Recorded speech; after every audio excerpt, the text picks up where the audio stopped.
Yang menghalalkan kepiting itu mengharamkan yuyu. Tahu yuyu yang kecil di sawah ya. Tak tanya, kenapa yuyu halal? Karena amfibi guys, bisa hidup di dua alam. Memangnya kepiting enggak? Oh beda. Ternyata beda maksudnya. Eman Gus kalau haram. Eman kan, kalau yuyu haram kan nggak ngefek kan, kecil. Ini mufti kok. Oh udah kadang halal, udah kadang makan selama ini. Iya selama ini udah kadang makan itu. Makanya banyak kiai yang mengharamkan kepiting sebetulnya, tapi minoritas kan. Minoritas. Tapi yang mengharamkan yuyu mayoritas, wong kecil aja. Jadi kita ribet ikut siapa? Gitu. Kata siapa ahli fikih gak mikir untung rugi.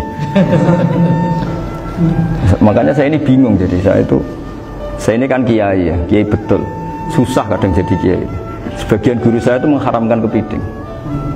Nah kalau kayak dolan di daerah Juwana Mas Nafis, daerah itu, penghormatan tertinggi santri itu kalau nyugoi kiai ini kepiting, karena itu makanan termahal.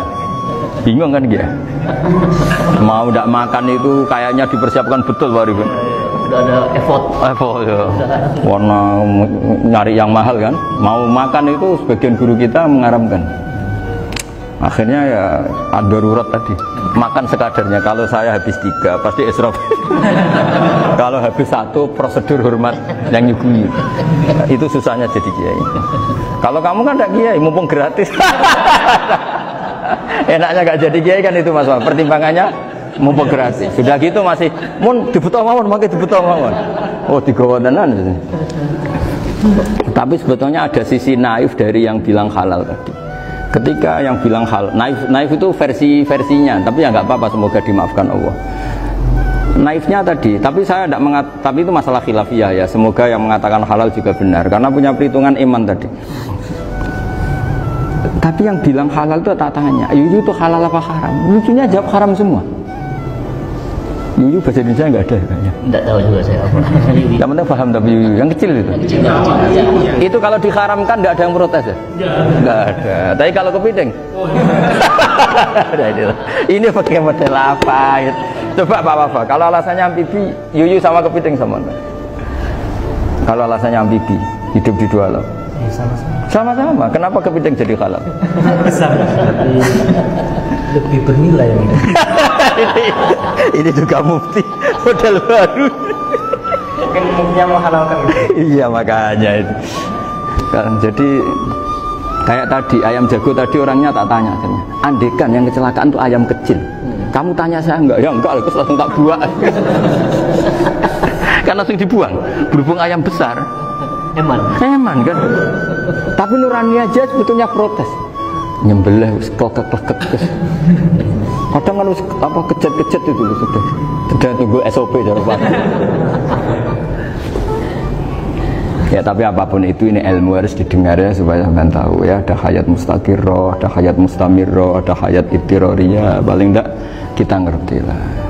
Karena nanti di bab B ya nyun sewu di bab apa B itu ya nanti nggak sahnya karena apa? Tidak mutamawal. Misalnya saya punya utang sama Pak Arifin ayam jago, tak bayar dengan jago yang mengalami kehidupan sudah seperti itu kan tidak sah.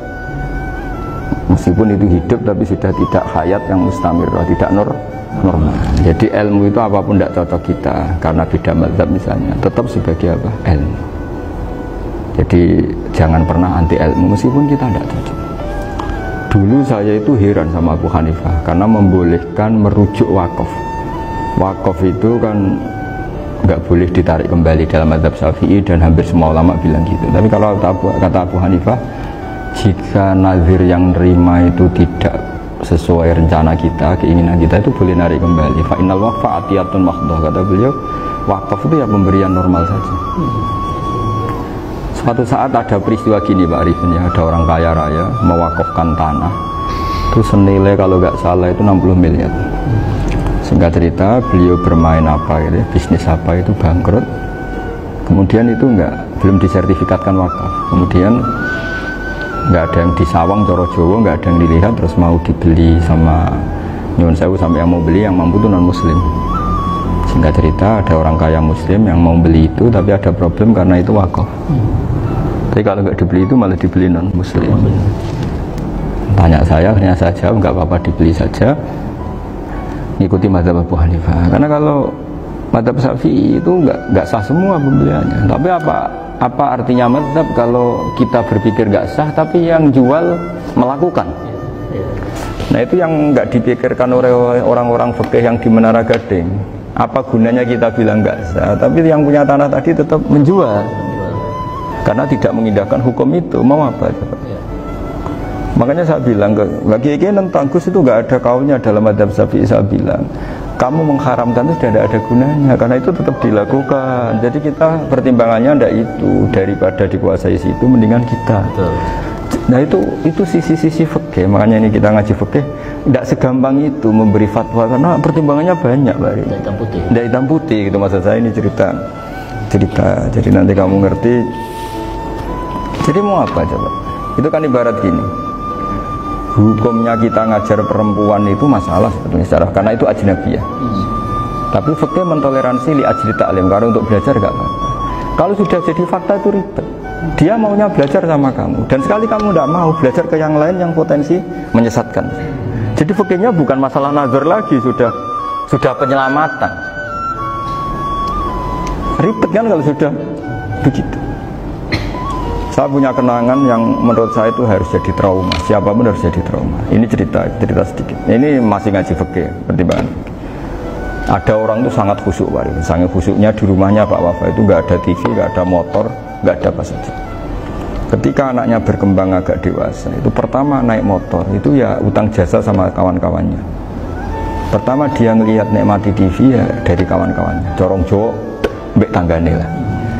Padahal orang tuanya ini protektif justru karena banyak tanggane sing ndak pati Islami lah. Ya mereka orang Islam tapi ya nggak sholat, nggak apa.